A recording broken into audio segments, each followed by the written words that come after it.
partnership with that because that's. Because if it's the same as community what college level, which they were I'm not saying familiar it used with. to be, I don't think And he goes, they that's call this the gonna be CTE wasteland. Right. This was John Martog's words. Yeah. And he goes, not that I think that, but they do, because our population's so spread in other parts of the state, they do these, Yeah. or Hi, they're bigger Jennifer. schools. Hi, how And he are goes, you? that's Good, how how are they you? think about I this. agree. They don't think about So, us in right. Completely rural agree. Iowa. Right. And we're Okay. far enough That from sounds other good. things that people just think, Don't Oh. be afraid to put me on the spot. I can. you can attend. Talk it's through it not a with you big too deal. if Like you in need to, Cedar Rapids, so. you put there and look how many kids are in Des Moines. So why Right. wouldn't we put them up here? But they don't realize the travel. And he goes, and for them, if we don't, they'd have to explore different schools. So there's just not a lot. Hi, how are you? Good, how are you I doing? said, Blowing in, you know. Yeah, geez, I know. I think over it's the. getting worse. I know. so I was closer thinking, and more convenient to go to Sheldon. Right. He's like, this would prevent that.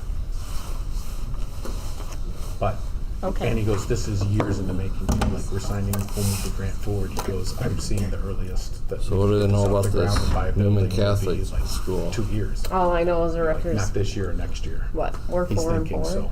Yeah. So we're like. And they started five one, and or they're six. in the process of one in March. I'm sure Or their something. district Yes. probably isn't as tough Yes. as ours. I Yeah. feel like they're pretty similar to us. I kind of checked out a little Manufacturing. bit. Yeah, Yeah. That's kind of what I thought too. Yeah. Yeah, it's pretty similar. We've got So. one student that's in welding. I bet they haven't played the competition we've had though.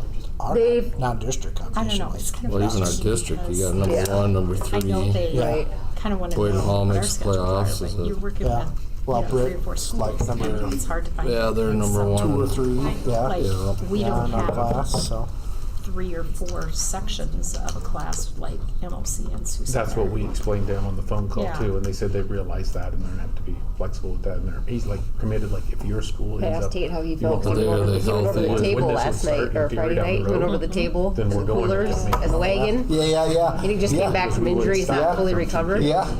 I was like, I was coming Yeah, down the I bleachers think- because I thought I'm gonna have to carry you off track, man. it really didn't hurt. When he hit the table, Oh so my we're talking about, yeah. I saw that too. Yeah. I'm like, So that should have been yeah. called, right? Oh, that was a late hit His- after he was out of His bounds. feet were in the coaching box when. Yeah, when like we he was pushed like him. out, like Like I thought his I feet don't were in know the the coaching rules, so box, I but wasn't. should have been a late hit. Should have been a penalty. yeah. 100%. Greg texted he's a little late. Oh, That was where he was at it. I just said how late and he responded He's at up on top of the 4:37. elevator. So he has to come all the way down yet. Good huddle. He's on top of the elevator. Well, Kinda looks like or it. the corn pile. God, I hate to be Yeah. up there today. It's a little windy No for that. kidding. So oh dear.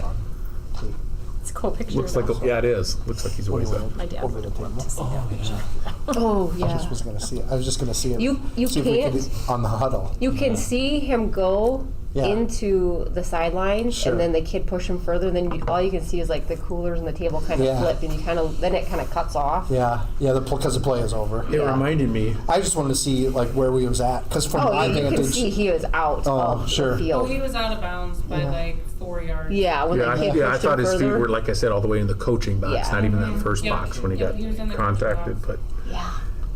it reminded me, not that it's always a late hit, but like you see it quite often, like in college or the NFL, when the guys are going to the sidelines and they Yeah. get like the Gatorade Yeah. table where all the cups fly. Yeah, that's what I You know thought what I that mean? same Like, thing. when he did Yeah. that, that's what it reminded me of. Yeah. That you see Yeah. TV. The Well, other we have one that enough for a got quorum called- now. Yeah. I was I have just- pictures of that one. Around his neck. No, it was a late hit and by the south end zone. Oh yeah, He was out of bounds, and I have a picture. Clearly, he is down. yeah, And then the other guy that hit him is at the hash. yeah. And then like I just kept taking pictures, and like you see him Sandra. going. I went, oh yeah, that Sandra, definitely. is this on? Yeah, yeah. Okay. Yep. Go ahead. That was Okay, the we're going to target. go ahead and call the Yeah. meeting to order. And do I have a motion to approve the agenda? I'll make a motion to approve the agenda as is. Okay. Second. Okay, all in favor, say aye. Aye. Aye. Okay, we will review the 5 school board basics, put students first. Follow the law and your own policy. Respect the chain of command. Base decisions on shared objective information. And operate in the public eye. Okay. Just to remind you of the Sibley Ocheyedan mission statement. At Sibley Ocheyedan Schools, we build partnerships to challenge minds, to invest in community, and to embrace life. Did we have anybody fill out anything for the open forum? No. Nobody? Okay. looking over the consent items. Kendra did give us some extra bills that were here, that came in. And then, I think they were all pretty normal things. are there any questions on anything? No. All right. The only thing I was gonna add is, I'll talk later, but the policies we reviewed and the ones on there, the ones, they were up for review in the review cycle and we didn't have a recommended change on. Okay. Is there a motion to approve the consent items? So moved. Is there a second? I second that. Okay, all in favor say aye. Aye. Okay, that is passed. Consider approval of early graduation requests. Looks like we have 4 students. We do, so the following students are here this evening, and Mr. Hertz, I'll let you read their names or introduce them, and then we'll go from there. Yeah, so 4 students, seniors in good standing, interested in graduating early, so they're here tonight to share with you. So seniors, I'll just have you stand up one at a time, your name, why you want to graduate early or why you're hoping to, and what you plan on doing once you graduate. So just those 3 things. Okay, so Brooke, you want to start?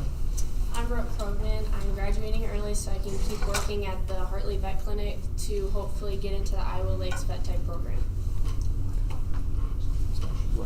I'm Sebastian Lingle. I was hoping to graduate early so I can work at my career in maintainer early.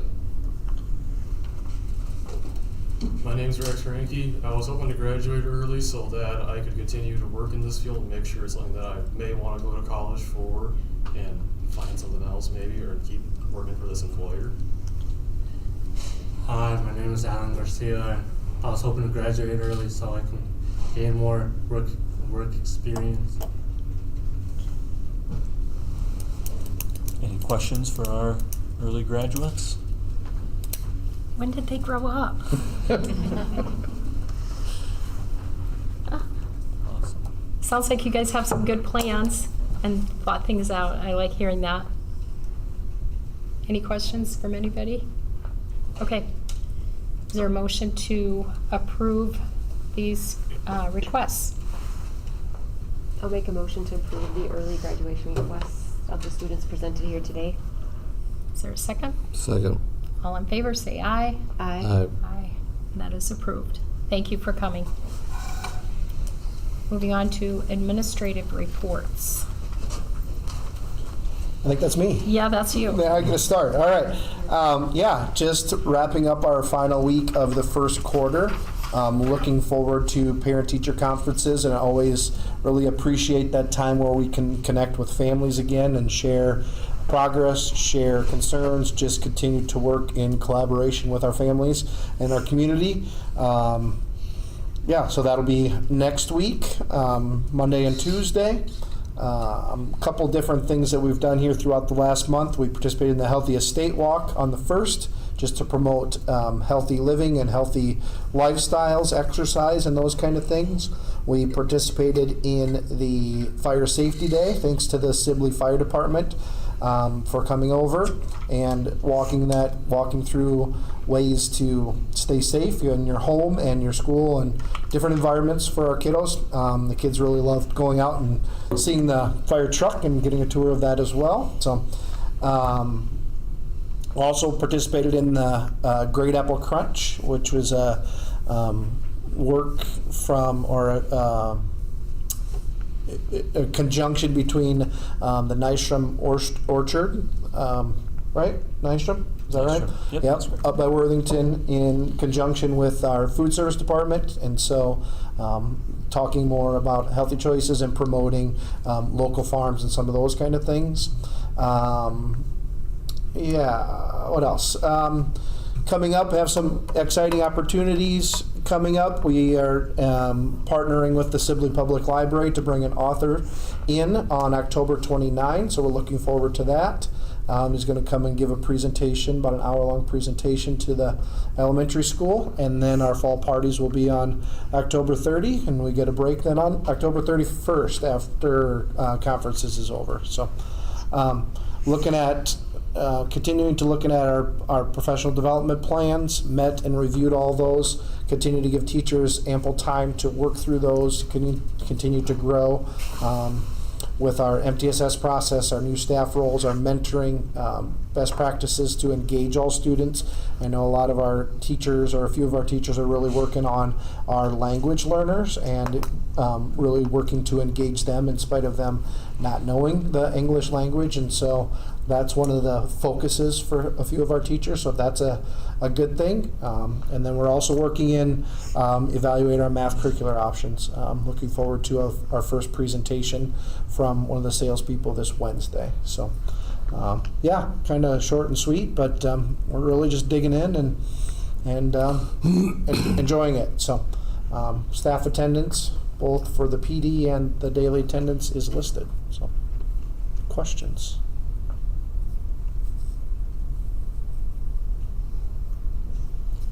What curriculum is presenting? iReady is presenting, and I don't want to steal Mrs. Krogman's thunder, but yeah, we have iReady coming in this week. So, Thank you. Moving on, Casey. Yeah, a lot of similar information. First quarter ending on Friday, so hard to believe we're at that point already, but we are. Fall play is going to be November 14th and 15th. Encourage people to get out and watch that. I know they've been working hard. Fall activities are wrapping up. This is a big week with volleyball tonight, cross country Thursday, football Friday. So there's a lot of big games, a lot of big competitions this week. So I know students are, excited, but also that is probably a lot of extra burden on their shoulders because I know they want to perform well. So. Yeah, we are going to do something a little different with high school conferences. We're going to do, instead of in the classrooms, have teachers out in the commons. Middle school's been doing that the last 3 or 4 conferences and liking it. We are still going scheduled, but it will just be more of a community feel out there versus in individual classrooms. Teachers and parents can definitely go to classrooms if they need to, if they want, more of a private conference. But we're going to give that a try and see if that, what that does with our numbers, and if parents are more likely to stop and see other teachers. And yeah, we're going to try that out. So we got good success, good feedback from the middle school, and I think it's worth giving a shot. So, and years ago, we did do it that way. I was going to say, yeah, did they do it years ago? 8, 7, 6, something like that, out in the commons? I remember going to one with Rylan, with Mr. Wedge. That's why I'm like, I think my first year as principal, they did it. And then In the COVID fall. probably changed it. Yeah. We just did it in the fall, and then in the spring it was in our rooms. Yeah, Yeah, I and they remember. requested to go back to and I'm not, Yeah. I was trying to say that And without then saying COVID like, was when it all it's wrong. switched. Yeah, and then Okay. we just permanently Sure. didn't go back. Yeah, BLT had a good discussion on that, so we're going to give it a shot. For professional development, met with our 512 teachers, went through their individual goals, focusing on either new subject area curriculum or our AEA classroom management training, different strategies with that, or instructional strategies. We also had our first spotlight. Staff sign up to present during some of our PD time. We have 6 different dates that we have teacher spotlight signups, and I think that went really well. Teachers doing training on things they are, they feel good about and they want to share with others. So teachers learning from teachers, and that was BLT's recommendation last year. I think kind of across the board to just get more opportunities to learn about different content, and teachers kind of pick what they want to learn about. So I thought the first one went well, and we have a full slate of people signed up for our next one in November. That's November 12th. So the BLT, continues to meet monthly, looking at our different approach to conferences. That was one of our discussion items. We're going to kick off an app called Minga. It's an electronic pass app, just wanting to have better data on students, how often they're leaving the classroom and for what reasons. Also, like any year, any high school, we have kids that leave and then maybe don't go where they're supposed to, or they're out longer than they should be. that does happen. So I'm hoping that data can help us kind of pinpoint who they're meeting with, when they're meeting, why they're meeting, and crack down on some of those things. So, yeah, those are discussion things for BLT. We also talked about some potential goals to recommend to the board. I know that's going to be discussion coming up here, so we're going to continue looking at that. Staff attendance is on there, and then I attached the screenshot or picture of the fall cleanup. So that's going to be November 8th, 1 to 5. We'll do, residential, anybody who signs up in need of help picking up sticks and leaves this fall. Last year we had about 50 volunteers, if I'm remembering right. So, yeah, doing that again with the Sibley Housing Development Corporation. So, excited to partner with them and help clean up our community. Any questions?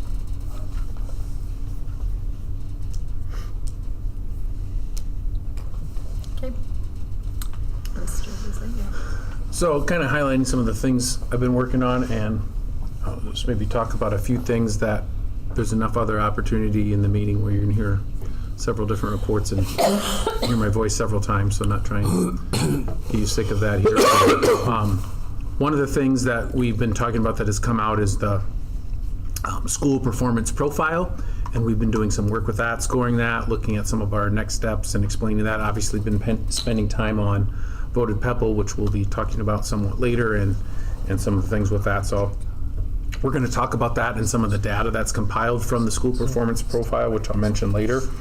But if you go online and you look at the school performance profile and typed in Sibley Ocheyedan, I did that already, but you can kind of see every district has this for their buildings here. So as I'm pointing this out here, you can see for the elementary and the high school, both have what's called a high performing designation, which is close to, I think there's one above that not many get, but there's one designation above that, so really doing really well. The middle school, you'll see targeted, and I'll explain in a second here, and needs improvement. They actually have a designation above that, but targeted indicates like maybe some subgroup or something like that is performing far enough away from the rest of your population that there's a need or a gap there, and then they actually drop your designation down a level. So ours was actually in the acceptable range. It wasn't in the needs improvement range, but they dropped that down because we're on this targeted status. And all that simply means is we had a subgroup, and it was students on IEPs, and which is a relatively small number, but big enough to be scored on their own at our middle school, 20-some students, right? That their average scores were far enough from the average scores of our general population that there was a concern there. So we'll have some things and trainings that we'll have to do. We're just getting into that this year as those just came out, and there'll be some other things that we'll be working on as a district. So I had mentioned that to you, but just saying that to explain that. So whenever that happens, they knock your designation down. So there's actually schools that are high performing that are targeted because they might have a subgroup, even though they're high performing, that isn't scoring as well compared to their general population, and that might knock them down around. There are schools that happens to. And you could have a school that actually is in the needs improvement range, but is actually not targeted because their subgroup is not identified. So just kind of explaining that, and those are some of the things that we've been working on or speaking about here as an admin team, and we'll be working on with our staff and talking more about as the year goes on. I'll talk about our our certified enrollment numbers later, and that we are down roughly 47 students, but I'll talk about that more specifically in a different report later. So just kind of highlighting some of the other things that I'm not going to mention at some other point. Questions?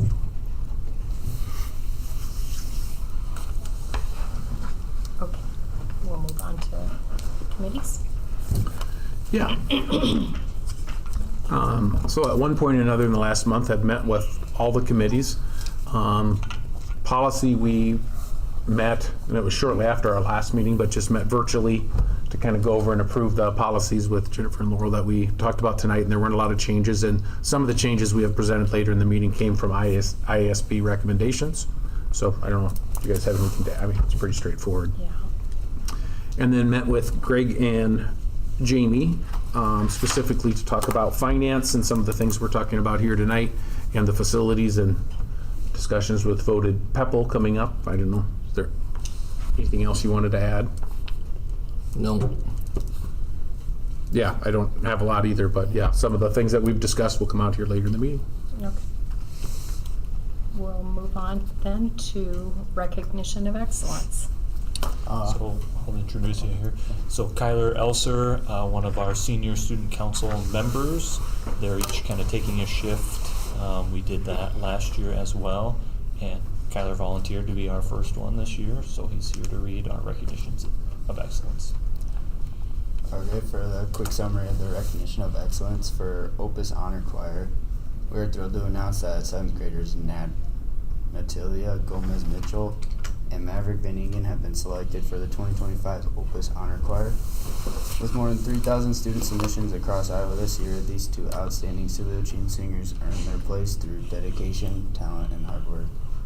They will perform on Thursday, November 20 at 4 p.m. in C.Y. Steffens Auditorium on the Iowa State University campus in Ames.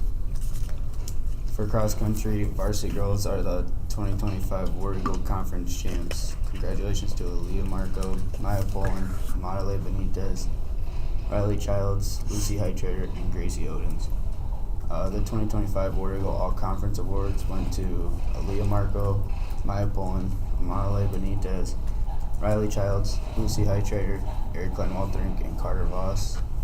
The state qualifying meet will be on Thursday, October 23rd in Emmitsburg. September Generals of the Week. Elementary for September 5th, elementary, Tobias Gish. Middle school, Lisa Luchins. High school, Tristan Voss. Staff, Rose Fernandez and John Silver Pacificar. For September 12th, elementary, Grayson Glade. Middle school, Hakeem Benitez. High school, Caden Koima and staff, Jennifer Bruxford. For September 19th, elementary, Yard Itisi Hernandez Alea. Middle school, Trayton Dake and Pierce Julius. High school, Jocelyn DeZale. Staff, Lynette DeYoung. And September 26th, elementary, Ariel Lopez Juan. Middle school, Aaliyah Lushin. High school, Esmeralda Augustin, and staff, Luke Jansman. Thanks, Matt. Thank you, Kyler. Thank you. Okay. Moving on to our discussion items, literacy goal presentation. So this month, with how things work out, we are going to have the math department, and Carrie Krogman is the leader of that department. So without further ado. So one of the things that the math department was working on last year is we were reviewing our curriculum, and we decided the elementary didn't get to see all of the curriculum or like the options that they had wanted to, and so they decided to postpone to this year. And what is the other one that's under review this year?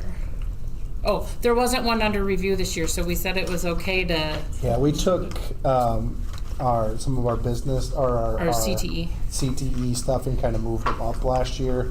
And with the Perkins grant that they get, they felt comfortable with where they were at. So that's why we also felt comfortable in moving math back a year, because we kind of moved them up because they didn't need anything. So K-8, they are all currently into math, and that's what we have had the last few years. The high school, we did decide to upgrade our curriculum. So in the high school, we have Envision for Algebra 1, Algebra 2, and Geometry. Currently, Mackenzie Broxius is teaching the Algebra 1 and the Algebra half, and then I have all the other maths.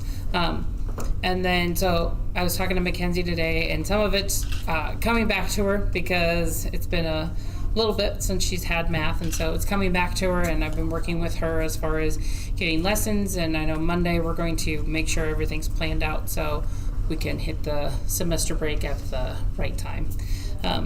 And the adjustment that we've had with this one is the curriculum that I decided to go with, it was the same author as what we had previously. It's just the upgraded version of it. And so they kind of have pushed things down sooner. And so like in the Algebra 2, for instance, what was chapter 4 in the old book was chapter 2 in this book. And so chapter 2 and 3 made up our chapter 1 for this year. And so it's a learning curve right now. And I told the kids, you guys are kind of my guinea pigs. I know what I'm going to do different next year in some of those classes. In the elementary, we are reviewing this year, and we'll make a decision by January. I'm hoping that we have that decision so that we can kind of start doing some of the training.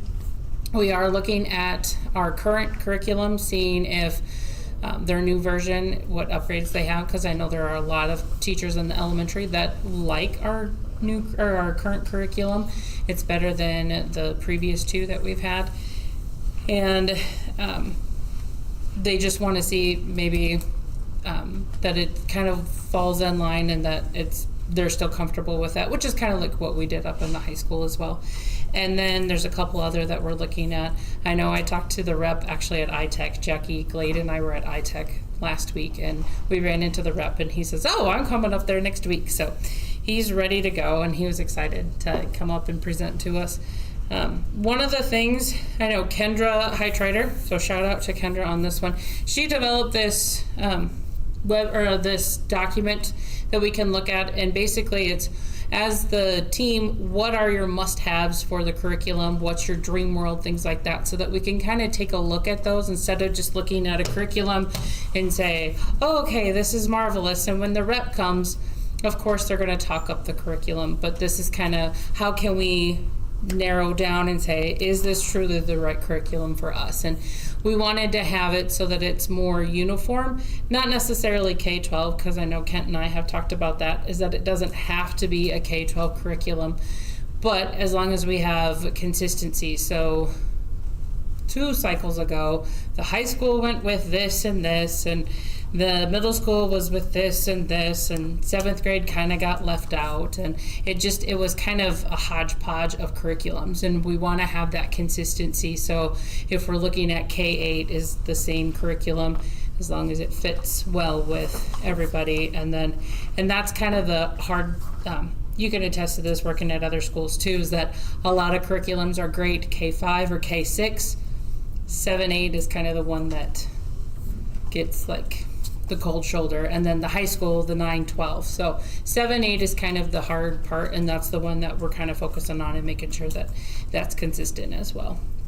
And so, yep, there's 2 or 3 different curriculums that we're looking at, and I feel like we have a good focus from the beginning as to what we can narrow down on and what are things that we deem important.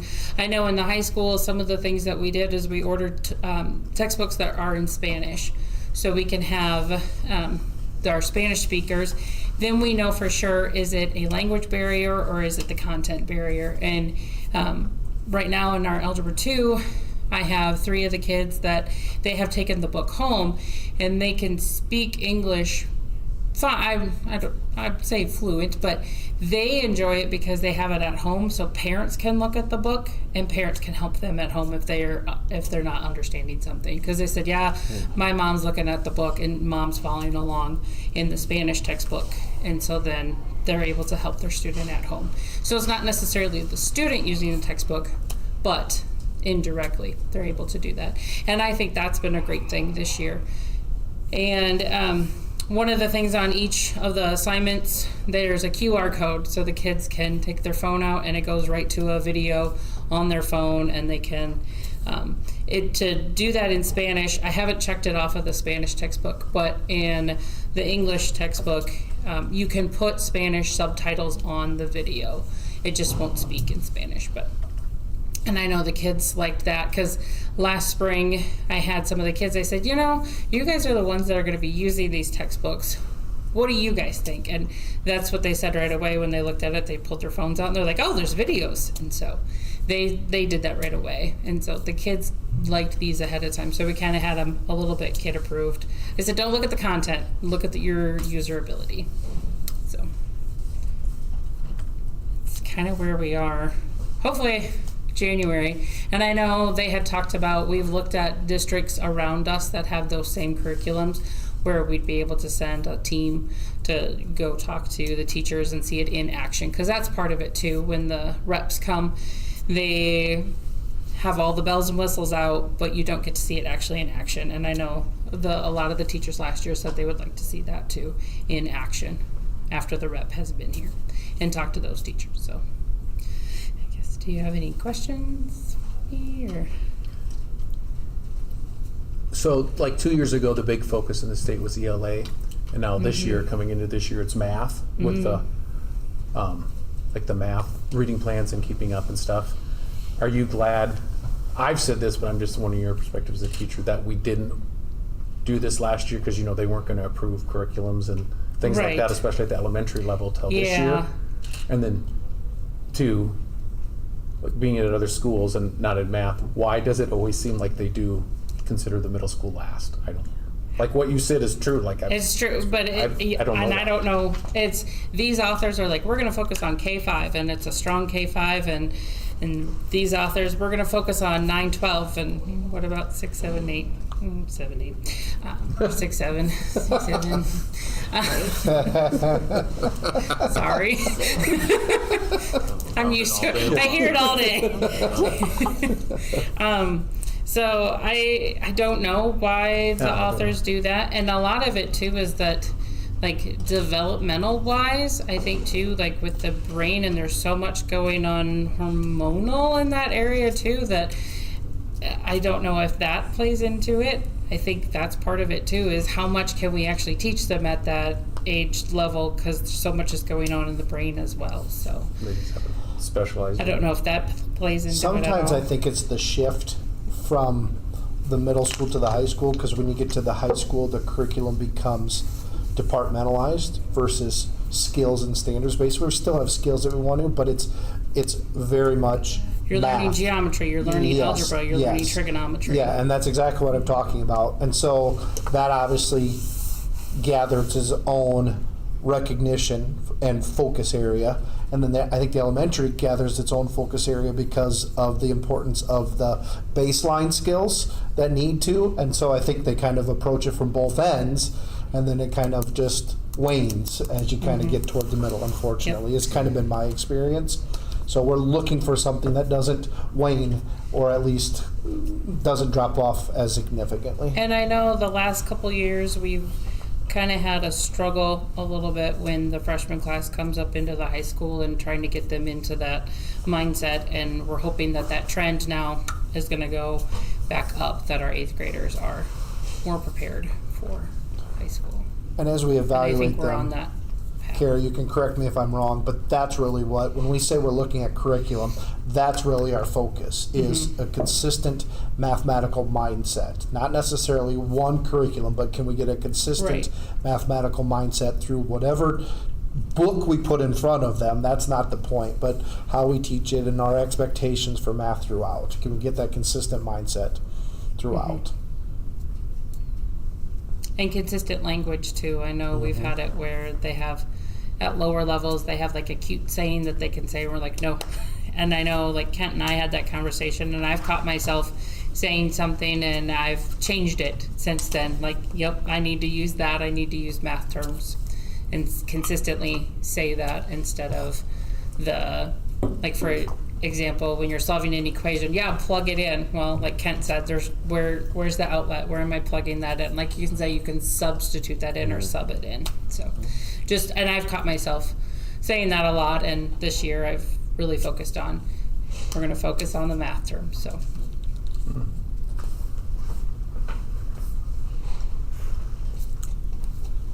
don't have any questions. All right, well, thank you. Thanks, Carrie. Thanks, Thanks, Carrie. Carrie. 2-minute board policy and finance moment. So with this one, I thought since we're talking about PEPL and renewing that and our levy rates, talk a little bit about, other than the voted PEPL, since we're talking about that and how it affects our rates, do you know the other components that make our overall levy rate? And what portions do we have as a local school ultimately use the board have control over? Could you name other parts of the levy rate besides PEPL. Let me put it that way.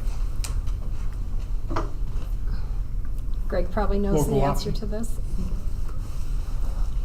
Local option sales tax. or- Sales tax, well, that'd be part of No, sales. That'd be the sales tax that's surtax.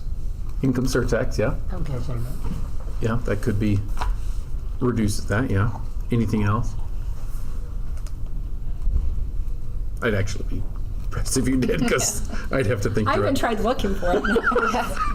So, So, and when I've been using numbers and stuff with all our presentations talking about Yeah. PEPL and stuff, most of the time we're pulling that stuff from management, or I'm getting the Department of Management website, let me say that, which I've linked there for a couple different things that people can look at.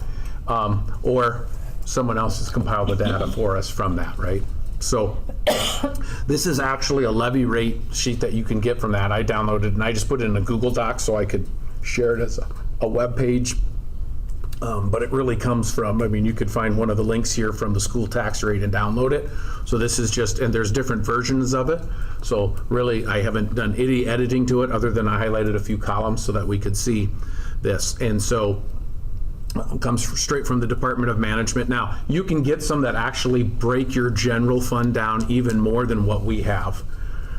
This particular one just talks about the subtotal of our general fund levy rate and then the instructional support levy, and adding those two together to get your total general levy. And really, for the most part, there's parts that we kind of have control and say over in terms of approving things, which I'll talk about later. But for the most part, that's formula driven. We really don't have that much say into that. I'll just leave it at that for now. So that comes to, for us locally, at about $8.20 of our overall levy rate. Okay, and our overall, which I'll come back to in a second here, is $10.74. And I'm talking for this current fiscal year. Okay. The next portion, if I say it, you'll probably go, oh, yeah, is the management levy, which we talk about. That's what we pay, like our insurance, like our property insurance out of. When people take early retirement, we pay for those costs out of. Any legal fees or settlements, things like that. Those are the big things that you hear out of that. And so we kind of set that each year, we do set that each year based on our budget or anticipated needs. When we make that recommendation to you guys as Kendra and I, as part of the budget, that's where that rate comes from. And so right now for the current year, that's $1.82 rounded up. Okay. The next one is the Amana library tax, and no one else has that except for one district in the state right now. You can probably guess where that's at. So we don't have that. These next two pieces would be, in essence, choice or local control, right? The regular PEPL, that is what is referred to as the board-approved PEPL that we have to approve each year, and that's at 33 cents. I had done this on my sheet. I did a search for any of them that are less than 33. So we had one school district that's at 15 cents. And then, because someone had asked me and I didn't know the answer, so I just put this on here. And then what school districts don't. So Central Lee, their board approved PEPL is at 33 cents. I have no idea why. I'm sure they have a valid reason for that, just saying. And then the other one is Orient Maxburg, which will at the end of the year be no more. They're being dissolved. So there's a reason for that. So next year, in theory, then those that have a board-approved PEPL would be 323 out of 324, because there'll be one less school district in the state. And then this line here is the voted PEPL part, and it kind of shows what their levy is at. Now remember, this is what their actual levy is at. I'll just use right here, this school's at 67 cents, so they may not have an income surtax to lower that. I'm guessing that's what it's approved at. If you go down to Sibley Ocheyedan here, it shows our voted PEPL rate, and if you've seen any of the graphics lately, this should look familiar, at roughly 39 cents. We've said that we've had 28 cents is roughly, it's reduced by 28 cents because of the income surtax. So that's why it shows that here. Yes, we're getting funding or funds, dollars, for 67 cents. That's what it's approved at. So those are the two parts there.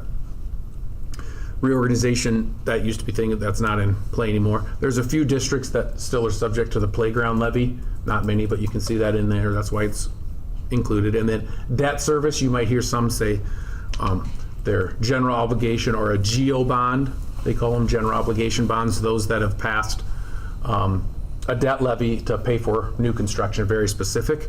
And it shows the differing amounts. Some might have an odd amount because that's what they called for. It was done years ago and they're finishing paying out. If you see 405, my guess is that's been passed in the last handful of years because that's the max you can ask for anymore on a ballot measure. And you can see there's a fair number. I won't go through everything here, but that breaks that down. And so that would obviously be something that as a local district you have control over, right? Because you have a choice whether you're going to bring to voters to have a general obligation bond. You have a choice as a school board whether we're going to pass the board approved PEPL each year. And then you have a choice whether you're bringing that forward, and that's what we're doing now to renew, you know, and bring ours from 67 up to $1.34, but that's presented before the voters. Management, in theory, generally we try to go budget-wise of what we need and not more. Generally that's what we put it at, but that's approved as part of the budget process. That could always be changed. And then really for the most part, there's a few exceptions to this, but for the most part, the general portion of our levy, the total general, is really set in what it's at, and it's formula driven. And we've talked about a lot of that at our budget hearings in the spring. So there can be other components to this that we don't have currently. That's why we have some zeros in these columns where others don't. But for us, ours is made up as the general obligation levy, the management levy, and then the components of PEPL. That really together compiles our total levy rate. And if you've seen anything adding those up, it comes to $10.75. When we've been quoting what our levy is for the year, that's where we're pulling that number from. Okay. Interesting enough, on this sheet, I added, and then I highlighted them. I just did an Excel formula to sum them all up and find the average, because I had someone tell me what the average is statewide and then what the average was for voted PEPL, right? Well, I just did that on here. I'm like, well, in theory, it should be the same, right? So when I just ran an average here, it came to 1321. And when you've seen our graphics, the statewide average levy's 1321. I guess I'm just saying that confirms or proves that right there. And then statewide, what's the average? And this includes all districts, even if their voted PEPL is 0. But all districts, all 325, what's the average statewide levy for the voted PEPL? And that's everyone, and it comes to 86 cents. And that's something that we talked about, or I will talk about in the future. So really that's the parts that make up our total, oops, too fast here, total levy rate. So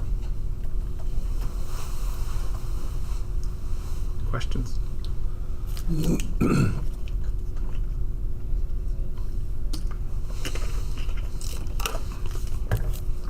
Is there a cap on management? Technically not, no. I mean, there'd be, well, not that I'm aware of, there'd be a question on why you having more funds than what you're using, but.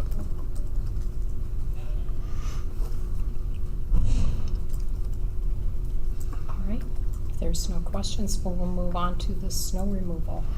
I simply have this on here as a placeholder because we just bid this out and we'll be starting that. This is the first of 3 years as a reminder, but that's something that's bid out. We got that finished and back and approved that last month already.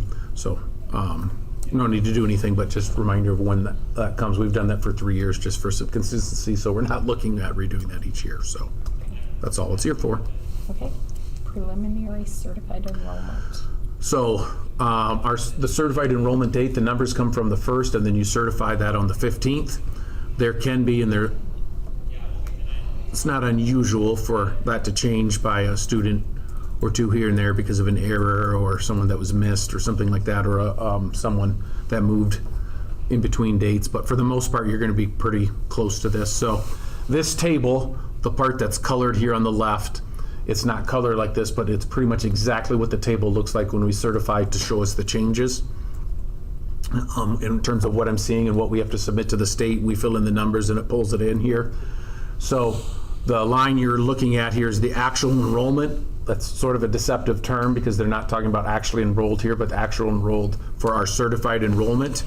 Last year, our number should look familiar, was 669.29. This year, that number is 621.6, so that's down 47 or almost 48 students.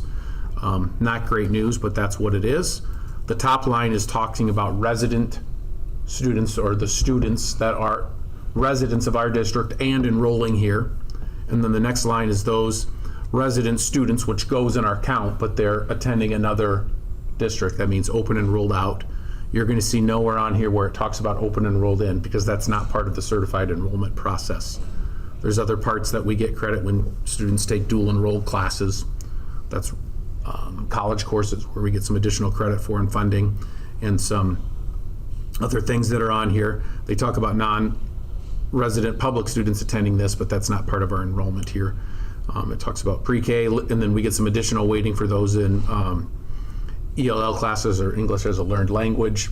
There's a fact, this doesn't mean we only have 14 kids in that. That's just the additional weighting that comes from that. So overall, our enrollment, our certified enrollment's down 48. I put on the bottom here a little bit of a table to show the history going back to roughly 2016 and the change over time.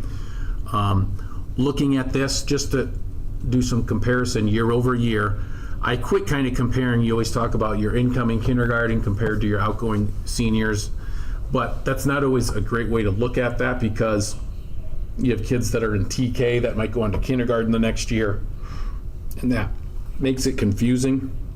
So what I did is I just compared first grade to our graduation loss. What's our first grade compared to the outgoing seniors from last year? And that was up 7. And then everything else is basically year over year, our seniors from last year, this year. What that looks like. It's a little bit deceptive at the high school, because you might have, why does it say freshmen up 3 with sophomores down 11? You might have some people who are technically sophomores but don't have enough credits, so they're listed in JMC as freshmen, so we're not actually up 3 freshmen. We're probably down a few, and then they would move up to sophomores and move up to juniors and likewise. So you can see, for the most part, there's some grades that have bigger changes, but really when you factor that all out, it's fairly consistent across the board with changes in grades. This is where we're at open enrollment wise. Open enrolled out, it's 46. Last year it's 50. The open enrolled in is the same. This year it's 37 as it was last year, and listing it by district there. Just a couple things from spotting it without identifying specific families, but we have 5 new open enrollments out in kindergarten. So that means, like, we've never had them. They're in a district going out. And I put 1 with an existing family, but I think it is more. I think the 1 was from last year. But we have 3 kindergartners open enrolling in. We have 1 that is listed on there. It was a previously homeschooled student that's now online. And then we have 4 open enrollment onlines that would have been considered currently dropouts or truant if they wouldn't be online. So that's where some of that comes from when we're talking about TCAM or other places like that. Because what's not listed on here is those that are to a charter school, which factors in, and that's what I'm talking about there as well. So that kind of summarizes the open enrollment. And then here's one of the also things that they talk about, and so this would be resident students by grade level. The top is what that looked like last year, and then the bottom is what that's looking like this year. And not pointing anything else, but just showing the overall numbers here. You can go, oh, why are we down 30 at the elementary? Well, last year, that was the building that was up 20-some students and we were down in the other. So there's not a significant pattern. I don't think you can pin that on one thing or the other. Last year, we went down to 2 sections in 4th grade, and then that was the grade that had like 9 additional kids in it by the time we started. So I don't know that there's a rhyme or reason for this, but that just shows some of the changes overall by building from one year to the next. So that's kind of a brief summary of what our numbers are, what it looks like, some different ways in which that's presented, and some of the things going on. So, questions? So K to K, what did that mean again? When it says K to K down 12. So I compared the number of kindergartners last year to kindergartners this year. I didn't explain that. Thank you for asking that. Because I was comparing to graduation, it's too confusing. So what I mean is, last year, the total number of kindergartners who we get funding for to this year, we have 12 less. Okay. Pre-K, TK, and... Includes, yeah, TK. That's why it's confusing. Yeah, correct. TK and traditional kindergarten. So that's all in this number then? Yes. Yep. To the state, our kids that are enrolled in our TK program are kindergartners. The state doesn't care if they're in the transitional kindergarten program or the regular kindergarten program, for lack of a better term. They're both regular kindergarten, but just for sake of distinguishing between them, the state doesn't care. So anything with a kindergarten designation on it is considered a kindergarten student and is assessed by the kindergarten standards. So all of those kids, even though we know that those transitional kindergarten kiddos will go to kindergarten next year, so essentially they're kind of repeating kindergarten year. That's why it makes more sense to compare just kinder to kinder. Okay. Does that make sense? Yep. Do we count preschool kids? Or they're just not counted at all? Not in this of Not what in I'm our showing right district, here by no. grade. They're down below. Yeah, I meant right here. They are on, let me look at the line. PK for students attending the voluntary preschool program and how they define that. Oh, okay, yep, Row 10. 10. You have it on there, yeah. They're not included in our In our certified count, enrollment. okay. Right.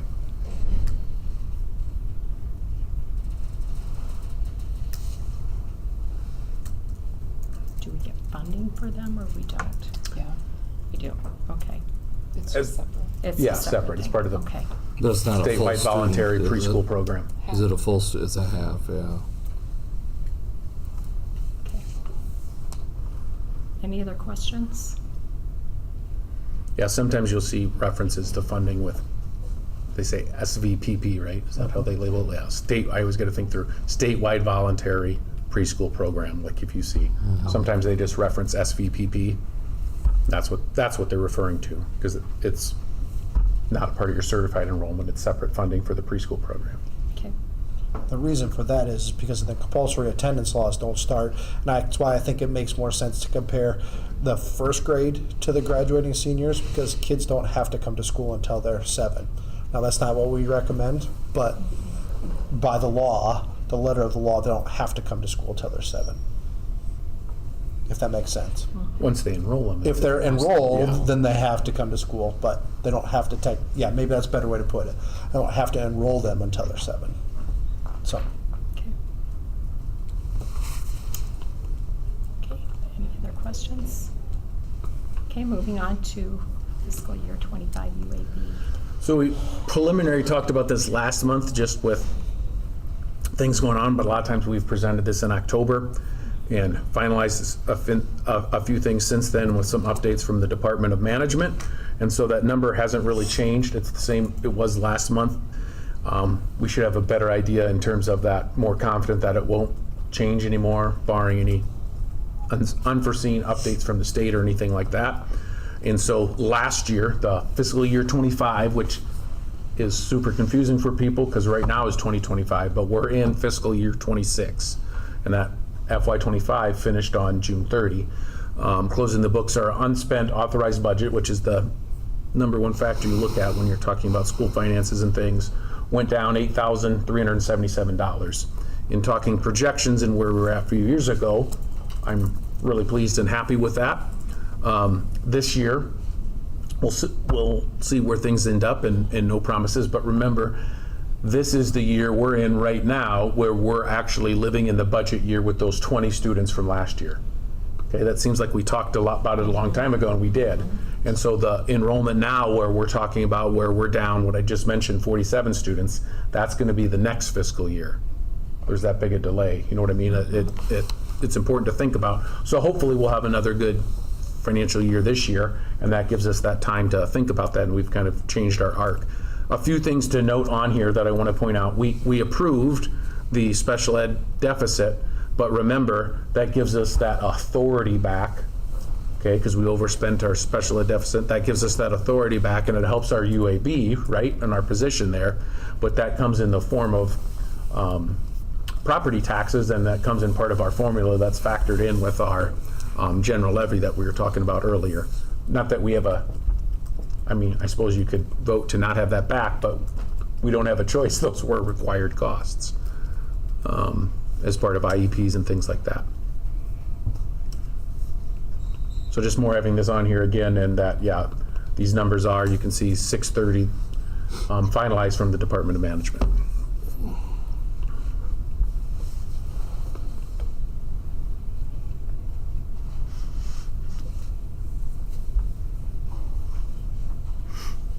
Okay, any questions? Thanks for explaining that. Can be kind of confusing. I Yes, think, it can. and Appreciate that. Brief update on state progress data. I'm not going to go through this. So I mentioned it earlier. Some of this results comes from our ISAP scores, and last year we took a night to go through this because it was the first time that we had placed this on our school website. I'm not going to go through the post-secondary data, but that's basically coming from a site, and we have to post and make that available for state reporting purposes. But this is on our site, on our website that you can go to, and it's a summary of some of the progress that we've made academically in terms of scores and things like that, and it gives an update with some of our demographics. Like I said, I'm not going to go through everything here, but just a reminder of what we're at. Now this graph, this comes from ISB and from the state. It's not graphing through 24, 25, but the data below is. I'm not sure why it wasn't working. But what I want you to see is our free and reduced as of the report date last year. And remember, on any given month, that can change. If someone moves in, they qualify, someone else leaves and they don't qualify, that can change. But on the reporting date, our free and reduced number for last year was 54.2%. And you can kind of see the trend of where that was going year by year. Interestingly enough, those that were eligible for free in the portion of it, they call it FR, free and reduced, the free portion was down, but the reduced portion was up, which comprises our total.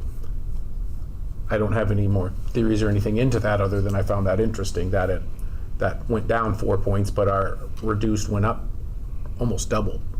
And so that gives us that overall percentage of where that's coming from. When you look at that compared to the state, and I know that's hard to see, I think this map might be a little clearer and I can zoom in a little bit. A little sensitive here. There we go. The statewide average, and then median is in the middle, lined up smallest to great, but just a strict average. The statewide free and reduced average is 40.7, and we're at, and this links back to that data where I copied it from, but we're at 54%. So you can see we're above the state average, and it kind of, oops, sorry. Let me zoom in like that. You can kind of see the legend on the side here kind of show where the different pockets are in there percentage-wise, and you can see Sibley, Ocheyedan, and we're falling in this middle range and where that compares to others in the state, but we are above the state average. Generally, the lighter the green, the higher the percentage until it shifts into blue. The darker greens are a little bit lower percentage. At least that's the words I'd use. Maybe that's not the right way to describe it. But you can see, obviously, and this isn't new information, we've talked about this, that we have a higher free and reduced population and one of the higher free reduced populations in the area. Likewise, this is hard to see, but I took a screenshot. They didn't present it the same way as last year because I was trying to do it the last way and the spreadsheet's different. But our ELL population, so I just took a screenshot of it, is at 12.2%. Why I'm pointing that out is if you're looking at the map here, statewide, the average for a district statewide is 3.9%. So when you're comparing that and you're going to talk statewide, we are, I would say that's significantly higher than that. And you can kind of see the rankings here. This second to dark blue is where we fall in. The range is huge, from 10 to 50.1%. That's a huge range, but that's where we're falling in, right in there roughly. And you can kind of see pockets. There are districts where you have this light color where they have 0 or close to 0 ELL students. And so that makes some unique challenges for schools that don't have a lot of students in that population group and those that do, right? And that provides some unique challenges, which we're willing to tackle, but it is our reality. So not that that's changed since last year. I won't go through, this is where I'm not going to go through everything, but you can kind of see, and I summarize it overall. Please, there are some grades here and there where we need to work on some things here. Elementary obviously is doing very well, and you can see overall. 8th grade is one of the, so they primarily report on 4th, 8th, and then 10th grade. So that's why I'm listing those, because those are the key grades that the state uses in demographics. And some of this I can speak to in the middle school or 8th grade. That is one of the grades that we struggled with and had a high special ed population here. 11th grade ELA right at the state average, 4th grade ahead in math, the 8th grade a little bit lagging there, and then our high school actually ahead of that as well in math. 8th grade, there's only 2 grades that really significantly are impacted by science on state reporting, 8th and 10th year. So 8th grade is right at the state average, roughly within a point, and we're actually about 5 percentage points ahead. And then I linked the other grades as well. So not all, but a lot of our school performance profiles based on those datas, based on that data, excuse me. So when I'm talking about this data and overall it looks good, well, just go to the school performance profile, and when they're talking about our rankings, which is what I was mentioning here, high performing, I think that speaks well to our staff. And even at our middle school, like I said, we're not really at the needs improvement level. We're at that acceptable level, but we just have some specifically targeted groups to work on. And that's this is some examples of where they're pulling that data from. So, questions on any of that? Did you explain about the targeted piece, or did you want to get into that at all? I gave kind of an overview of, and then maybe me and Casey have been the ones that have had to look at the most so far. I just said basically, because we're targeted, we have an identified subgroup that was significantly lower than our general student population, and that knocked the ranking down 1 level for our middle school overall. If you would take that out and their other metrics, they would be at the not even what's the commendable, the acceptable, thank you, acceptable level, but that knocked that down because of that targeted piece. Did you have anything else that you wanted to add to that?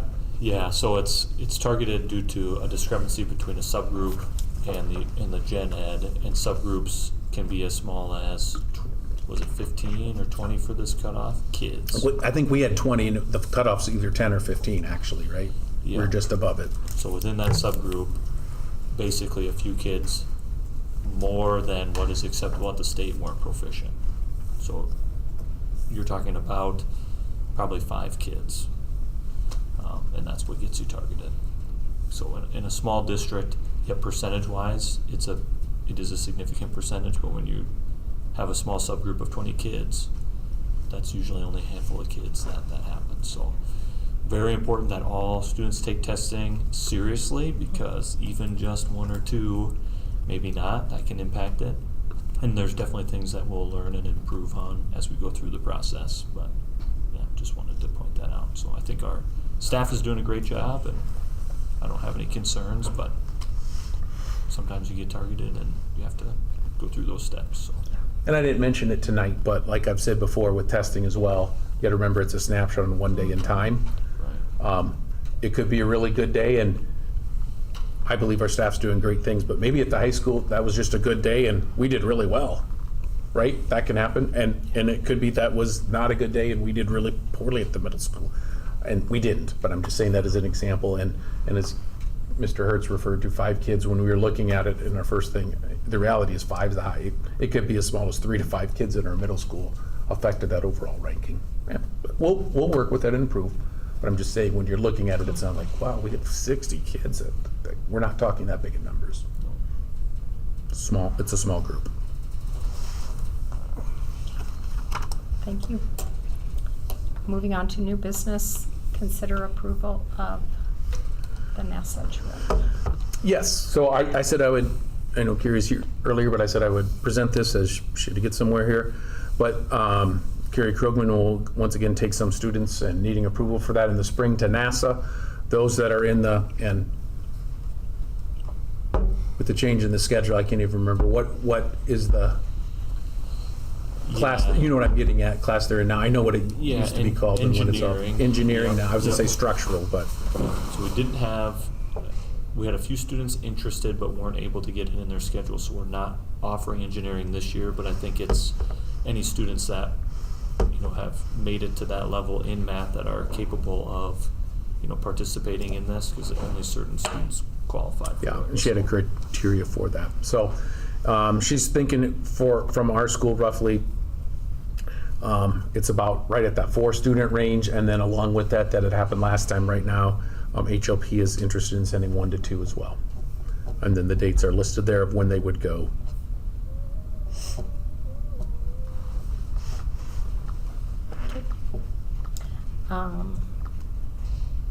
Is there a motion to approve the NASA trip? What is the typical cost of this trip? Do you So know? the students, they do the fundraising for that Okay. primarily themselves. We just gotta get approval for them to go, and then we pay for the cost for the sponsor, which would be Carrie Krogman. So last year, it was, I wanna say right at the $800 range. I could be off, but I'm going from memory here. Does that sound accurate? Do you remember? It was confusing because the bus was billed differently. I mean, it used to all be through the AEA and it's different now. Yes, that's the other thing is, I would guess that's probably about Right. Looks like on a bus like in Sioux City or something like that. yes, and there's other schools that go on, and it used to be completely coordinated through the A and a little bit more straightforward.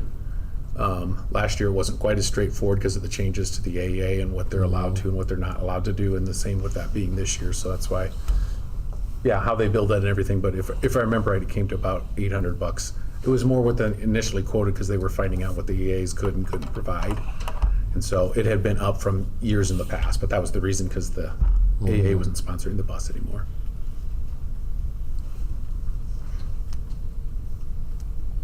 Okay. Is there a motion to, I'll make a motion to approve the NASA trip.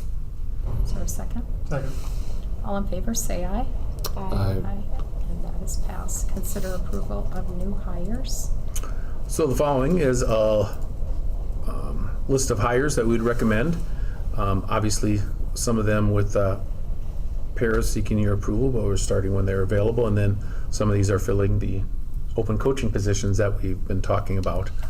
And I know there's some that Amy is still working on that just weren't ready for approval tonight.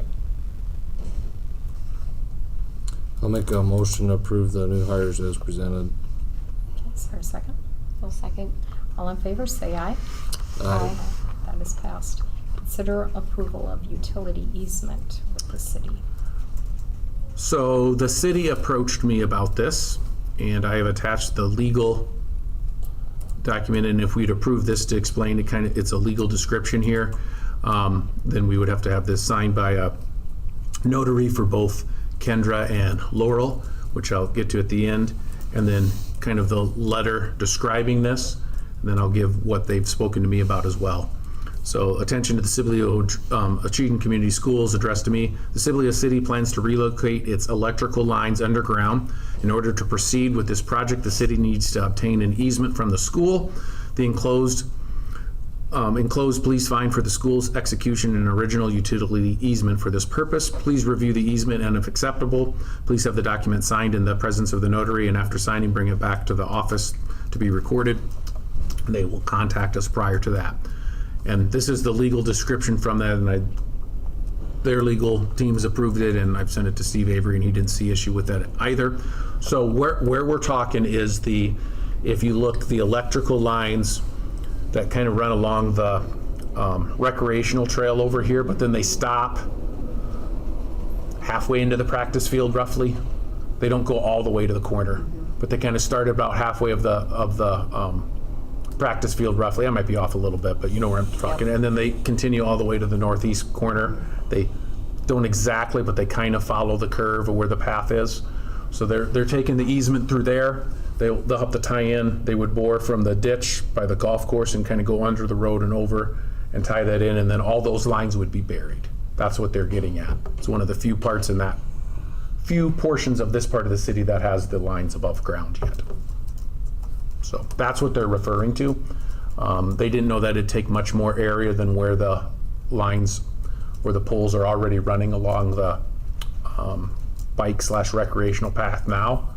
It wouldn't go out much wider than that, and that's where they drop them, and then they kind of drop them right in their footprint for the most part. They might, as it curves over, they might move out a little bit, but they thought it'd really follow the footprint of where the lines run now. So you can see where they're running now. The only difference is they'd go underground and continue south a little bit to tie in across the road.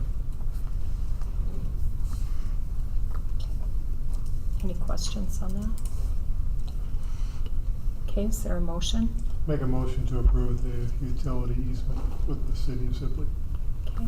And it'll have to be a roll call vote. Mhm. Is there a second? A second. Okay. Then we will take a vote. Laura, Yes. Jamie, Yes. Jennifer, Yes. Craig. Yes. Okay, that is passed. Consider approval of middle school ERV replacement proposal. So I'll bring up the letter. This is the explanation that we got from one of the engineers with EDA that I asked him to provide. He had said he could be on the phone, but I said I didn't think we would need that, and I could answer based on his conversations with him. So ERVs are what they stand for, and I've had to ask this several times, is energy recovery ventilators. I just know that they've talked about it throughout this project. So it's basically the machines kind of behind the shed out in front of the middle, or behind the fence, excuse me, in front of the middle school office. And then there's another one kind of behind the greenhouse on the back side here of the school. Those are the two units used to provide fresh air and cooling to the middle school. They're about 15 years old. I think they'll be 16 by the spring, if I remember right, and are nearing the end of their estimated 15 to 20 year life expectancy. We're on the short side of that, obviously. In testing the units, that was a part, working on them and replacing them was not a part of this project, but as a part of the project and looking at our facilities, testing them was. It's called retro commissioning. And they revealed that their cooling and energy recovering components aren't operating at their design capacity. We've done a little work to repair them temporarily, but that's also affecting the ability to control our humidity in the middle school during humid weather. And it says due to the turnover and changes in facility over time and so forth, and not knowing this over time, it looks like the last handful of years they've just been on and haven't been running on a schedule. Not placing any blame there on anyone, we're just saying that's what's happening, and I didn't even know that, and the guys from EDA had seen that from the schedule, so not placing blame on anyone. So that shortened their life because they're not designed to run multiple times. They're designed to remove the humidity and then turn off. They've just been running and not at very efficient uses.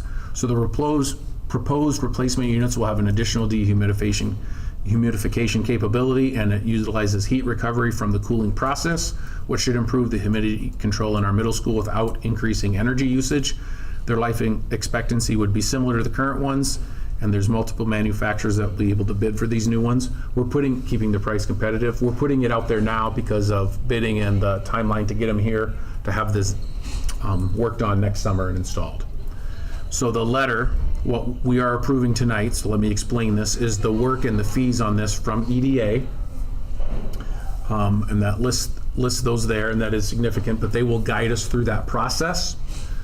Okay, and then they go on and explain their fees. Where I want to point you to, so you get if we move forward with this, which is my recommendation, but when I'm talking replacing these, this isn't cheap. On page 3, on the bottom of page 3 here, talking about the 2 units and the work on this, we're talking about $350,000. Now, we're doing this to hopefully extend the life of the HVAC in the middle school, the overall, and not replacing the overall HVAC in the middle school, but hopefully this will make that more efficient and extend the life of the overall HVAC system in the middle school. But these are a key component of that. But I wanted to point that out. We're doing the fees for EDA to manage the process, and then they would open some bidding for this, but they're giving us a rough idea. We'll see where bids come in. But when you're asking what will this cost, they're giving us a rough idea here at the bottom.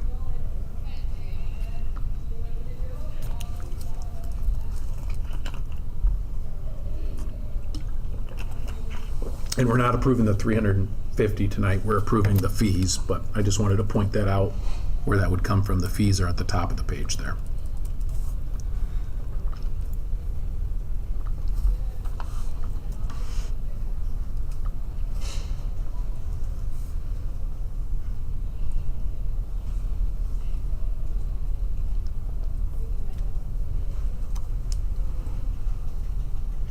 Any questions? So what fund would this come out of then? I was hoping you were going to ask that. And if you didn't, I was going to ask it. Okay. So Jamie, would you say that again? What fund would this come out of? What fund would this come out of? So this would be something that we would fund out of our PEPAL. Okay.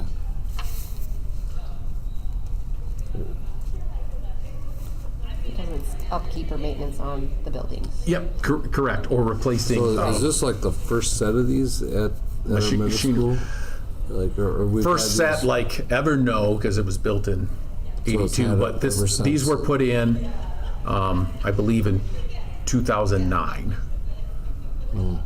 as part of the work done that year, because he said they're about 15. He thought this spring would turn 16 years old. So if you're doing the math, right in there, 2009, 10, because I believe they did some HVAC work back in that time frame as part of a project, for lack of a better word. So do they come out and check these units? So as What, part, is they that came how out and they discovered Yep. this? So, well, we knew is what? just since the high school had their HVAC done Yep. 2018, was that right? Yeah. On really humid days, like in the summer, if you walk down, you can kind of feel the difference when you hit the ramp. Not just because it's middle school. And Julie's not just because it's middle school, but you can kind of go through the doors and just feel that it's a little more humid. But they're on two different systems, right? And so as part of this, I knew we were going to replace it, but I said let's look into this too, and that was a part of that. And so they knew that there were some issues they found this summer, so we paid, I don't know, $20,000 for some upkeep and I'm ballparking here, I don't remember as part of the project, but there was some freon and some belts that had to replace, things like that. We had that done. But then they came a day after school started and they basically hooked their computer into it, and then they could test its efficiency and how it's running. And then that was part of this, and then they came back with a report. So they spent, I don't know, 4 hours at each one, and then while they had their computer hooked into it, they were looking at different components. And so this John Buter, who wrote the letter here from EDA, he was one of the guys, and then they worked with someone with Climate.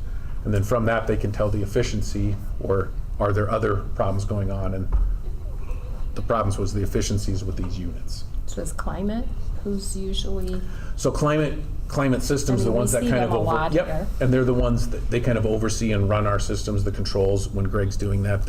And then they come and do our maintenance, like replace all our filters. When they come and do that, and other things, service the equipment when we're having issues or maintenance issues with it. So is that something they should have caught, that it was continually running over the years, or on that service agreement that we pay them for? Well, I don't know that they're in charge of, that was EDA's recommendation to not have it run the whole time. We don't pay them ongoing. Is that something that Climate would have caught? They let it, I guess I don't know the answer to that question.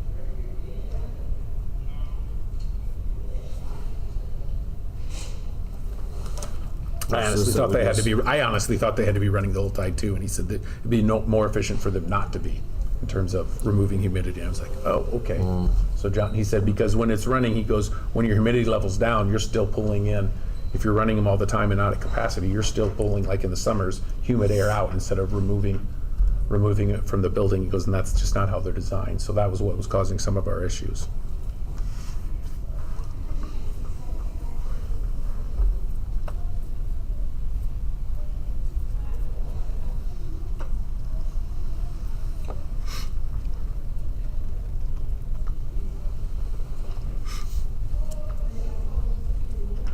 so who will oversee that then going forward? Like The how they're installation or running- the- Well, just how they're running, making sure So they're Greg running. generally runs and keeps up on our schedules for those, so, yeah, that's what I He'll be mean. in I'm not charge of placing that. No, blame on him at all. He didn't know No. any different. That's Right. what I mean by that.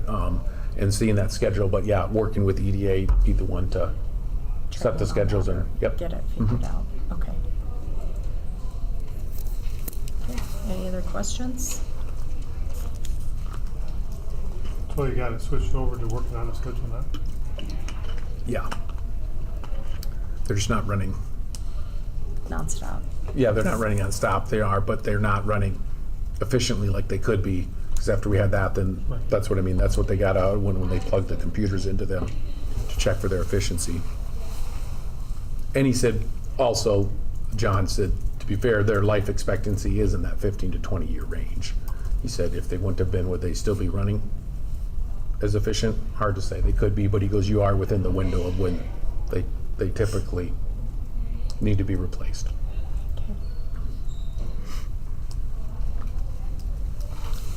there somebody who would like to make a motion?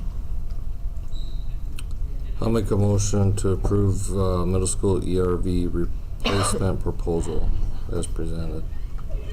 Is there a second? I'll second that. All in favor, say aye. Aye. Okay, this passed. Consider approval of MOU with NCC for Career Academy. So the Career Academy, and I'm glad Mr. Hertz is still here, in talking about this. This is, I'm going to say, more for NCC's benefit than our own, and if this would move forward from their end, they're talking years in the making. But ones that you heard them talk about, they started a Career Academy in Sioux Center. That's not our students, but in that area. They have one in Marcus. And so there's grant funding to start these regional career academies. And what they're trying to do is make some of these CTE trades and classes more accessible to schools in the area. Well, we're kind of in an odd location, and for them to receive their funding, they need 4 schools tied to it. So long-term, it's not going to tie us. We're in an odd location because most anywhere where they put one, we're going to be closer to Sheldon than any career academy placement.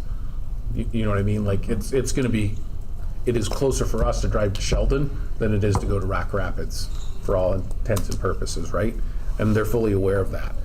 From their end, they can get funding to get this going in part of their grant, as they need 4 schools tied to this. By agreeing to the memo of understanding, it doesn't tie us to anything.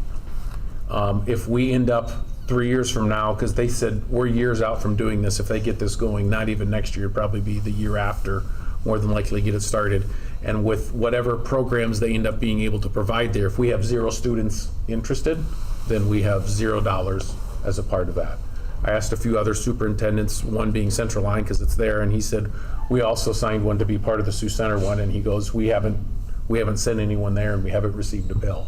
He goes, I think that they need it more from their end for the grant proposal, to be fair with that. So, but what they are hoping to do is to provide some additional opportunities that you wouldn't get in the normal high school / CTE setting, or to get some expanded opportunities beyond what we could do at a center that maybe for someone from like a West Lyon and a Central Lyon George, it's easier to drive to Rock Rapids than it is Sheldon. We're at the unique location where that's not true for us, but there could be program offerings that they might have there that aren't available on campus at Sheldon. They have some areas they're going to focus in, but they don't have anything finalized yet. And to be honest, they don't even know where they'd locate it. They know they want to put it in Rock Rapids, but they don't even have a building picked out. They are very much at ground level 0 here in planning for this. It's one of the last areas of the state that doesn't have one within a certain mile radius. This is one of the last areas. There's connected with other community colleges, for the most part, career academies located throughout the state. This is one of the few areas, this Lyon County, Osceola County, that doesn't have one. Is there anything you wanted to add that I didn't say? One benefit for us, there are only certain career pathways offered at Sheldon NCC, so it does give our kids, otherwise you'd have to maybe go to like Marcus or Sioux Center to get access to that. So when this is completed, it sounds like they're going to have an ag pathway, which there aren't any in the area. They don't offer that pathway at NCC. And it sounded like they want to do something in business as well, but they weren't sure what that would be, so that'd be another opportunity. They probably don't offer that pathway in Sheldon. Our kids would have access to it. So I could see potentially someday us sending kids to that when it's ready to go, because ag is a career a lot of our students choose to go into, so it'd be great to have that option. Rock Rapids isn't terribly far away. That's pretty accessible for our kids. The career, probably the strands that we have kids go to Sheldon the most often for from here, like those that want to extend and be part of the welding program or the auto body. Yep. That'd be the 2 most used ones from students that, and I'm not saying it happens every year, but that we have students go to. And so I asked the question when they were meeting with us on this, because they've had a couple meetings. I said, so let's say you start like a welding program at Rock Rapids as part of it, which they could, they've talked about, but it's already offered in Sheldon, and it makes more sense for our kids to drive to Sheldon does this prevent this from happening? And their answer was no. They could still go to the Shelton campus for that if it was a program that was offered in both places, because it's a shorter drive for us. So Do I we- did ask that. Do we have an MOU with the Career Academy in Sheldon? We have a memo, I mean, we have an agreement with Sheldon. With them Yeah, for now, yeah. but with their Career Academy classes there. That falls under the agreement that we sign every year for the college classes. Okay. Yeah, I was gonna say, not with the Career That's Academy, just but that it'd they're fall under their on- concurrent on enrollment campus. agreement on campus, yeah. This is a part of their grant requirements that they're trying to meet. They have to have 4 schools signed up Yep.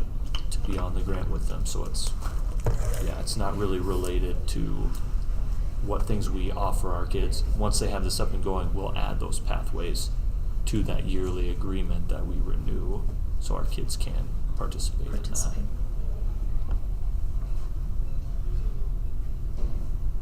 Confusing? Yes. But no additional cost to us or our students. Okay. Is there a motion on the, I should premise, I asked the other schools that are involved, Central Lyon, West Lyon, and George Little Rock, what they were gonna do. Central Lyon said they were gonna approve. West Lyon said more than likely. And George, they were kind of in the same boat, but they were saying, well, what are you guys gonna do? Like, so I think their boards are gonna approve that, if that was gonna be one of your questions. I was gonna say that right away and I forgot. I make a motion to approve the MOU with NCC for Career Academy. okay, is there a second? Second. All in favor, say aye. Aye. Okay, that is approved. Consider approval of the concurrent enrollment courses. So if you're like, we approved this in the spring, you did for this coming year, but there was, this doesn't change the terms of the agreement they were approved in the spring or anything that was approved, the memo of understanding with NCC, but there were some courses that were not in there that we had technically kids qualified to ask for, but weren't listed in the original enrollment. So, philosophy, and then we had chemistry and biology listed under like courses taught here. Well, with Mr. Wedge leaving, we no longer offer them here, and we just never added them to the online options. Just an oversight when we did the agreement. We knew to took them off. We didn't add them to the online option, so we're updating that. So kids can take biology or chemistry through NCC Online with this change. Is that a dual credit then, right, since they're doing it through NCC? Yep, it's still a dual credit. So Okay. we had it for years with Mr. Wedge, Right. taught in person. Right. And then. But it was technically dual. It was dual credit Credit then then. as well, Right. just in person. Right. And we still offer, Carrie teaches college algebra, and she'll have calculus this year too. Just in person, not online. When we offer it in person, we don't allow the online. We want our kids to take it in person if we have it Right. in person.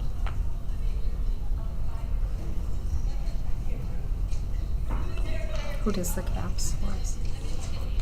It says that one's on here, workplace project-based learning CAPS. Katie Schroeder, Oh, wonderful.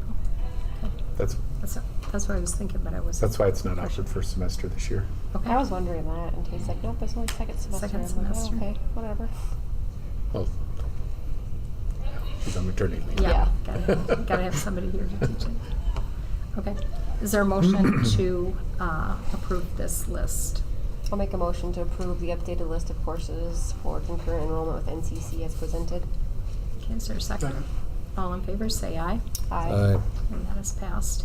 First reading of board policies with changes. I was gonna do this from memory, and I can even remember now. Okay, the first policy that I presented to the committee and also came with an IASB update, but what it read before, it didn't show here, so if you remember, you've approved my spending limits, like up to 50,000. But if you were to read this, if we had minor improvements or costs, it said I could approve those not to exceed 5,000. And then those exceeding that need to be approved by the board. So like if we would have had like a heat pump go out, that cost 30, I could have approved to have that replaced, but if it would have been, technically how this reads, if the repair cost of it was like 10,000, I couldn't have approved that. Just wasn't, there's a lot of districts that were in the same boat when people were updating the approvals for superintendents, not thinking about requests for improvements. So it makes sense for that to match, if that makes sense. And then and that's why it says with the amounts matching policy 70501, because that's where we talk about superintendent spending limits, and different schools might have those adjusted slightly. So they're saying have this policy match that, and by changing the wording here, it would. And then the other one was based on what I had shared online, but just reading and updating our getting rid of obsolete equipment. Basically before, if it had any value, we could either do auction or garage sale or online website, when some of the times there might be a more efficient way to get rid of that, or some different options to get rid of that. And so this is just changing the wording to be updated along with that. It just talks about me, the designee, dispose of obsolete furnishings, equipments, or supplies at the best price possible. The manner in which the items will be sold will be at the discretion of the superintendent. For equipment that is determined to be of minimal value, which is less than the cost to advertise, it could be thrown or given away. That's it. Okay, so we need a motion for the first reading of board policies, first 80301.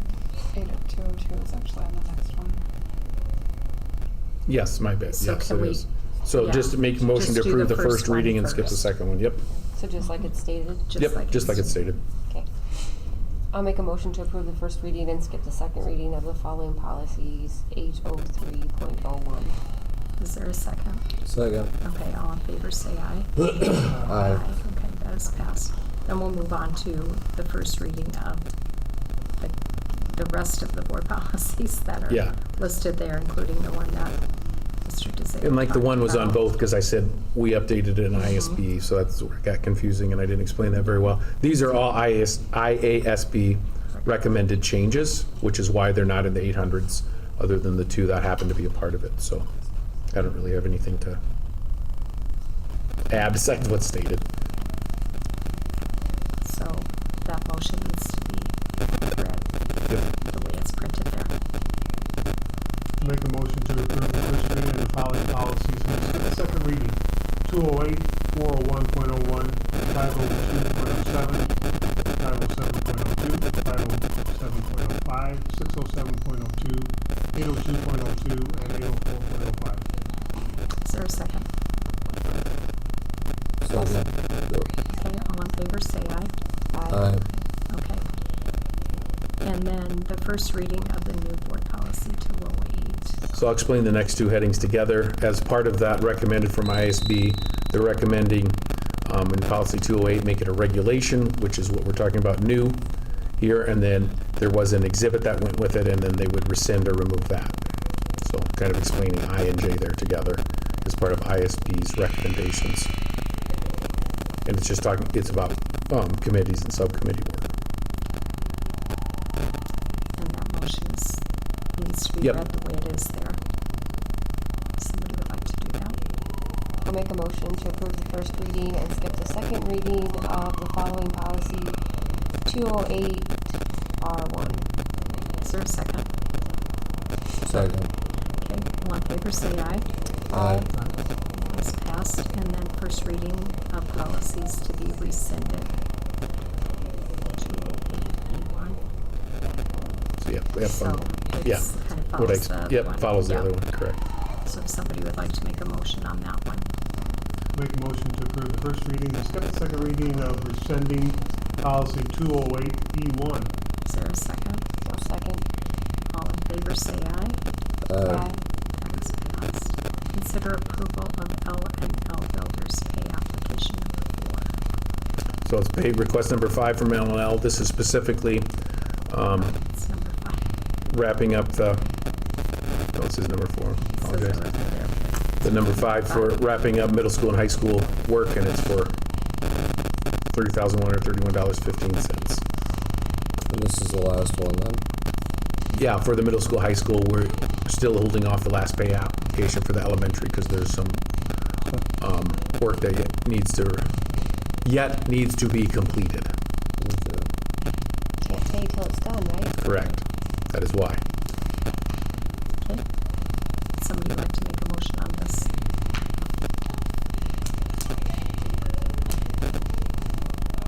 Make a motion to approve the payment to L&L Builders for request number 5 in the amount of $30,131.15. Is there a second? I'll second. All in favor, say aye. Aye. It's passed. Consider approval of payments to Site Logic.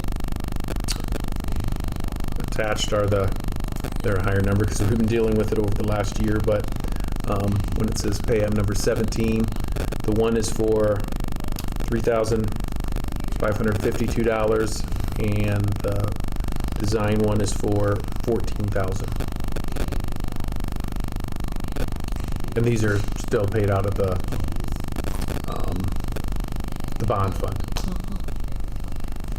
Okay. Would somebody like to make a motion? I'll make a motion to approve the payments to Site Logic as presented. Second. All in favor, say aye. Aye. Okay, that is passed. Next meetings. So, our next regular scheduled meeting is the 17th. So just a reminder, that'll be like, we'll have a meeting to kind of close out with the old board and those that aren't returning. Kind of, lack of a better word, close the books, and then it'll be the swear in those that are voted in on the 4th. Their first meeting will be on the 17th of November. The 15th of December, we'll probably keep it on that night. We might have to move that up. We'll see as we get closer, and depending who's elected on the board and stuff, because there's I don't remember if it's a band and vocal or band only concert that night. I'm going from memory here, but it's one of the two. And then January, I can't believe we're saying this already, but January 2026, that'd be that meeting. And then just a reminder, the ISB convention would be the week of that November board meeting on the 19th and the 20th, as we get closer to confirm that, a work session on the 11th. And I didn't put this on here intentionally, but tomorrow night is the public forum to talk about voted PEPL at 6 in the auditorium. Those are the dates. Okay. So if you have any questions or want to know more about the voted PEPL, please make a point of being at that meeting. Okay, talking points. One thing that didn't come up, but if you haven't read the general's orders, that was a nice publication in the review. It gave some great look at what's all going on. So, Yeah, they kind of did some, did some nice things there. yeah, very nice and a little different angle or different things to discuss, so. Yeah. There'll be a few more articles about our school to career program, I think, in this next issue or Next time around. Right. Yeah. We have a student doing school to career with. Oh, nice. Something with that. Nice. Okay, other highlights? Carrie's presentation was informative. Can I see where we're at with the math? Yeah, with the curriculum. Math and curriculum.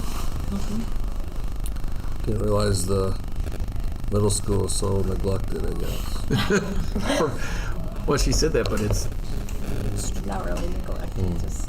Yeah, it's not I unique shouldn't here. say I mean, I've had, neglected. yeah, I know, it's just not It's kinda unique lost here. in the It's, middle, like law. There you go, law. it's, It'll be good to, yeah, it's just a common theme among other schools I've been in. They've Amongst the always- curriculums. Yeah, it is. Yep. For math, anyway, I mean.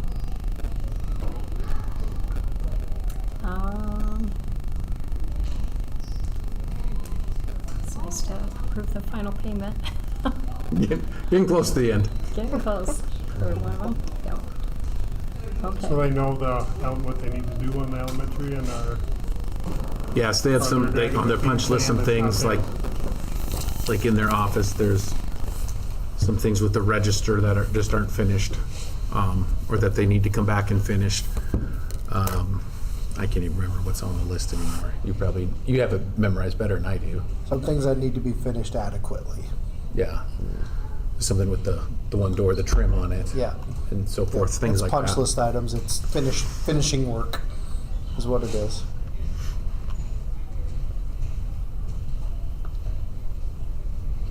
I know we do go through, I appreciate, Stan, your explanation when we're talking about the budget things and just that whole financial side of everything. I appreciate that, so thank you for keeping us informed and up to date on that.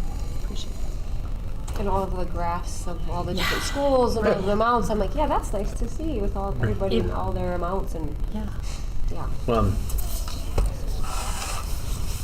Someone had made reference that it looked like some of these were made up. No. Fine. If you go to the Department of Management, you can look it up yourself and you could find that all, and like some of the numbers that were on there were on that sheet, and that's directly from the Iowa Department of Can't Management. make this stuff up. Not from the, Right. not from Stan's mind Department of Management or whatever. Okay. Well, hopefully we have a good turnout for tomorrow. I hope so too. I hope so too. Yeah. Okay. With that, is there a motion to adjourn? So moved. Is there a second? A second. Okay. All in favor, say aye. Aye. Adjourned. Good luck to the generals. Yeah. Yeah, perfect time. That's pretty close, what I guessed. Yeah. For what I told Casey to do.